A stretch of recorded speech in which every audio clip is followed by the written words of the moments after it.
Hello guys, DMT Gub here, and today I will be bringing you a different video, and this is going to be discussing the issue of how the Lakers should end this regular season of 2013-14, and obviously we all know that the Lakers are not playing well as of late. They're coming in with a record of 22 wins and 44 losses, and seeing how the past 4 years went, going 57 and 25 consistently, and then in that shortened season they got around 40 wins and 20 losses. This is just different territory for all of the Laker fans, with some players that are basically unknown playing on the roster and getting starters minutes.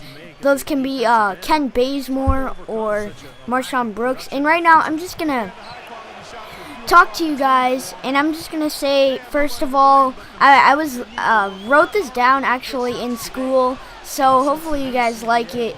That's why if you hear any page flipping or something like that, it's not like I'm looking at an article that I printed out or something. No, but yeah, I'm just going to get right into this video discussing how the Lakers should end this season, and then that'll tie into another issue I'm going to be talking about, how they can lure some big-name free agents or even from trades, and Kevin Love being the main part of this talk. So let's just start it off and get some background information on how the Lakers are playing.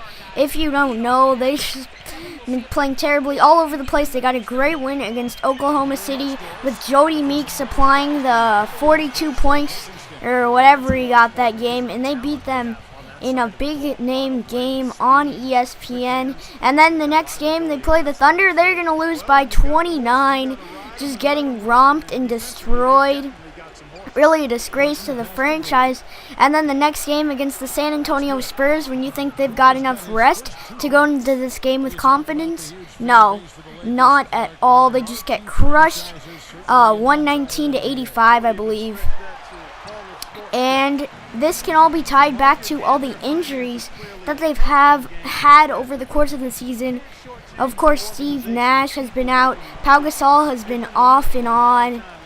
Just every player tweaking ankles in practice. I mean, it just can't get worse than that. I heard Jordan Farmar was getting uncomfortable right after he got injured. He felt a little leg cramp, so we'll see where that goes. And I'm sure it was much more than a leg cramp. The guy just wants to keep playing and stay in the NBA and play for the Lakers, a team that he won 2 championships with. But how is he going to play on that team with pride when they're just getting crushed and destroyed every game, and bringing in players that are getting starters minutes? Kendall Marshall, Ken Bazemore, Wesley Johnson, Ryan Kelly, players who are basically on the other Lakers squads. Let's say we had Kobe, Dwight, Steve Nash, and Pau. They would be on the bench. They probably wouldn't even be on this team. The Lakers probably wouldn't even made that trade to trade away Steve Blake, a big piece for a title contender, and the Lakers obviously aren't that. Now, let me just, oh yeah. Well, currently they're sitting 14th, just in front of the Utah Jazz. I believe the Jazz are 22-46 and the Lakers are 22-44. They're probably going to get tied soon when the Lakers play the next 2 games and then just get crushed, while the Jazz don't even have to play. Lucky. So it's pretty sad that they're with the Utah Jazz, them and the Lakers, and I believe they have the 5th pick. They're just in front of the Magic by 3 games, and then the Bucks and Sixers, of course, the suckier teams, right in the cellar. So yeah, those, and the Lakers were the first team to get eliminated from the playoffs with that loss to the San Antonio Spurs, and that's just really, that doesn't help matters at all. I mean, getting knocked out of the playoffs, and then the following years you won a good 2 championships, played in 3 final series, and then you're just gonna lose the playoffs just like that. Not even putting up a fight. Mike D'Antoni is their coach, so no Phil Jackson. That can be another reason for the Lakers' failure as of late. but the talent just isn't there. And D'Antoni, to me, he's not a coach that can win you. I mean, he can win you some little games, but he's not going to take you to the championship. I just don't think that Pringles is the man for that job. Like, let's say Mike D'Antoni were with the Oklahoma City Thunder instead of Scott Brooks. I don't think the Thunder would be as good as they are because Scott Brooks is gelling the chemistry all together, getting both aspects of the game of basketball, offense and defense, and I just think D'Antoni isn't suited for winning over long stretches. He had the chance in Phoenix, and that just didn't work at all. I think we can say that's for sure. Then he had another chance with Jeremy Lin. He had that Linsanity working for him, but that doesn't go back to D'Antoni. D'Antoni didn't construct Jeremy Lin. Jeremy Lin just went off. He couldn't control Amari and Carmelo in an environment, locker room environment together. And that, I think, is the problem. One of the major problems with this team. Of course, we're going to be discussing many problems about the Lakers. And, oh yeah, personally, at the trade deadline, since this was the time I wrote this piece, at the trade deadline, they only made a move, Steve Blake, for Bazemore and Marshawn Brooks. Those aren't the moves that I want to see from Mitch Kupchak. I want to see him wheeling and dealing a bit more. Maybe trading away Pau Gasol. Pau Gasol is definitely a tradable asset for a team such as, let's say the Houston Rockets or Memphis Grizzlies. He could fit right in, and he would be happy winning many games. But instead, Mitch Kupchak decides to keep Pau, and Pau stays loyal to the team that he's been with for the majority of his career, the Lakers and the Grizzlies. And he's just staying put. And I mean, it's very certain that he's not happy with the situation that he's in LA. No championship rings. No, they're not even close to that. It's pathetic. It's very sad. And Pau Gasol, he's getting injured. He's tweaking his ankle. And when I watch the Lakers play, I'm not sure if it's just Pau being slow, but I didn't notice that when we were winning back in 2010 and 2011. Yeah, but I noticed that Pau really, it doesn't look like he's giving his full effort on the court. And that obviously can mean that D'Antoni isn't pushing him enough, or he is, and Pau just doesn't want to listen because, I mean, who wants to listen to Mike D'Antoni after you've won so many championships and been one of the greatest international players to play the game of basketball in the NBA? I mean, who wants to play through that? I know I wouldn't. And definitely Pau is showing it. During those games, he's not hustling. He's not trying to get those clutch rebounds. He's not focusing on his free throws. I've noticed that. And I understand that. But they really should have dealt the big Spaniard while he's still at a tiny bit of trade value, because the deal that I'm coming up on, tying back to this idea of how the Lakers should end the regular season, my idea is Pau Gasol gets shipped off on draft night, and probably after he plays out the season, his value is gonna plummet. I mean, it's still low, but it's not that low right now. I mean, come on, he was averaging 17 and 10 about. I know he still is, but it's different now. A half a year has passed since the draft night, or not a half a year, but it's a good 3 months that you're going through, and definitely stepping in. Of course, Kobe Bryant was injured as well. I mean, you could just keep piling all the players who are injured. Off the top of my head, oh no, I know that. Let's just go through the list. Oh wait, we got Jordan Farmar, Steve Blake, Steve Nash, Kobe Bryant, Xavier Henry, Pau Gasol, Chris Kaman, and nothing really I can think of on the top of my head, but I'm sure there are many other players that were injured during the course of this season, this 2014 campaign. And it's not pretty seeing Kobe just sitting on the bench and he can't do anything in this situation. I mean, he just keeps trying to play through his troubles, and it's not working right now. So Kobe is smart. He's being smart. He's taking a break.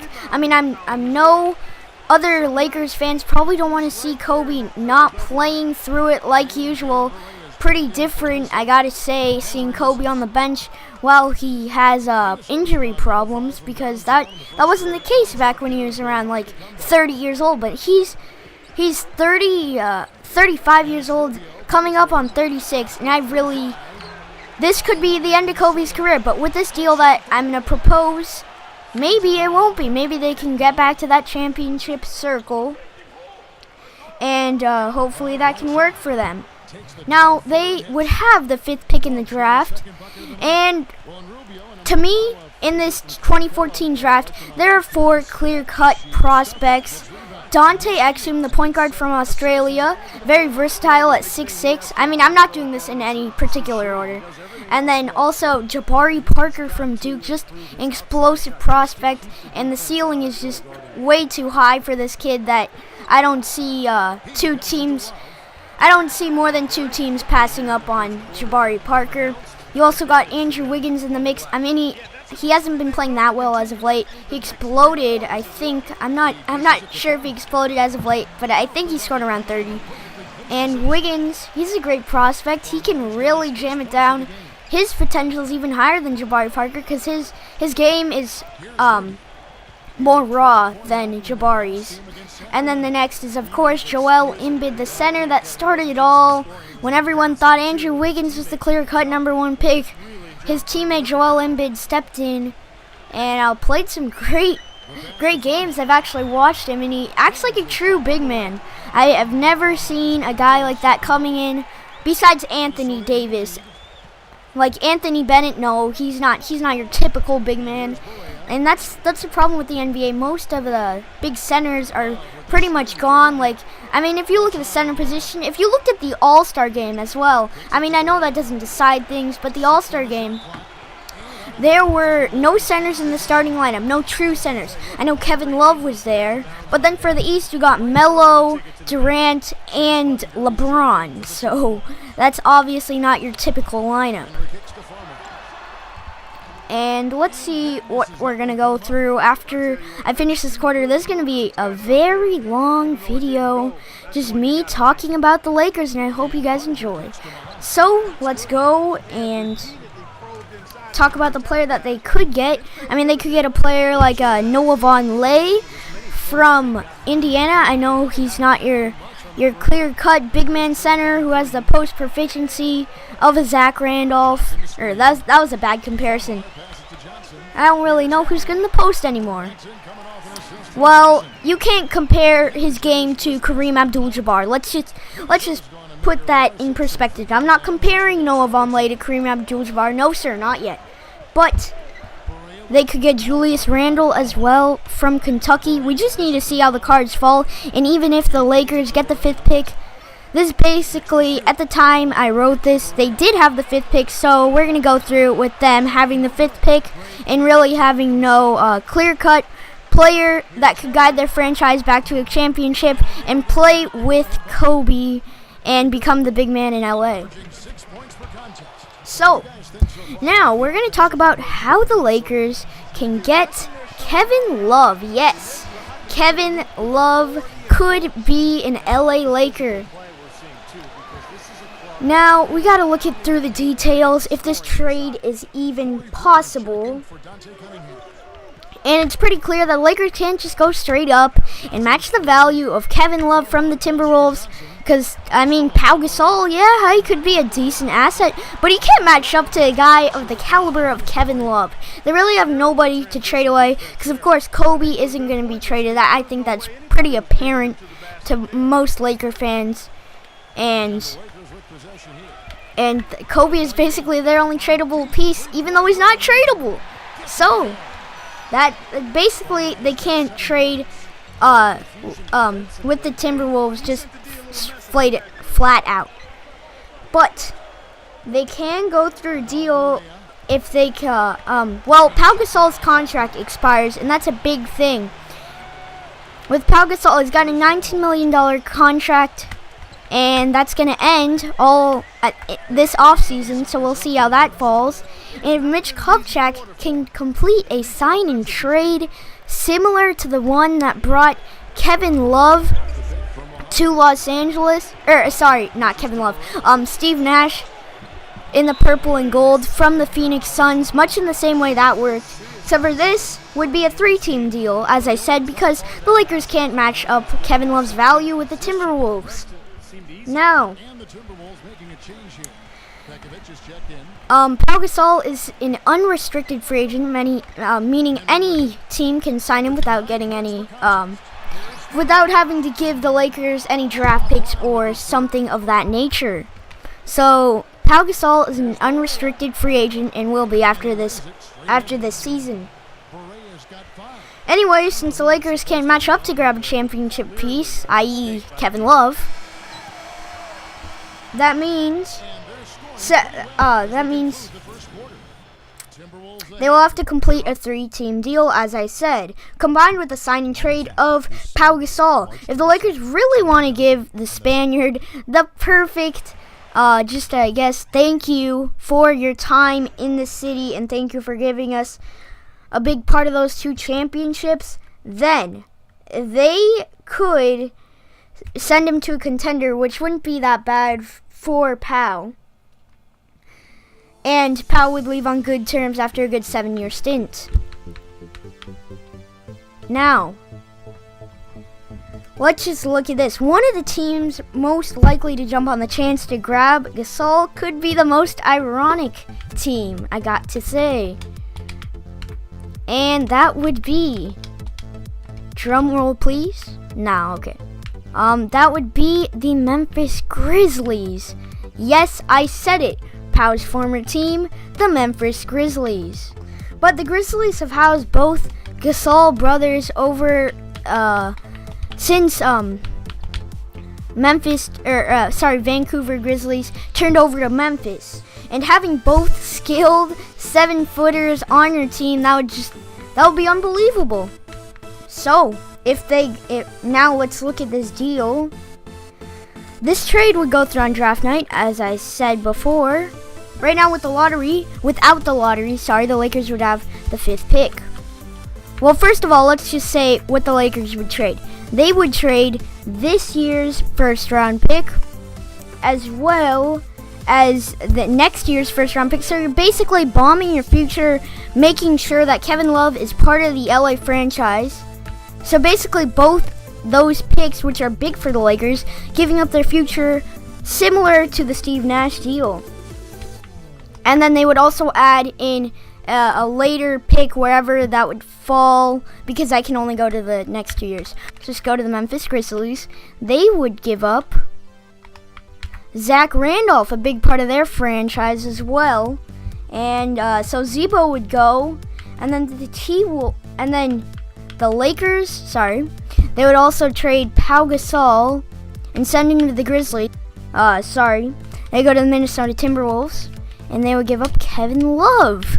Kevin Love would become a Los Angeles Laker. Randolph would become a T-Wolf, and then both of those picks would go to the Timberwolves. As you can see here, it's financially balanced. It works for all teams, in my respect. And because here's why I think the Grizzlies would accept this. I mean, who wouldn't want 2 crafty Spanish-born brothers sharing the post? That would be dominating, actually.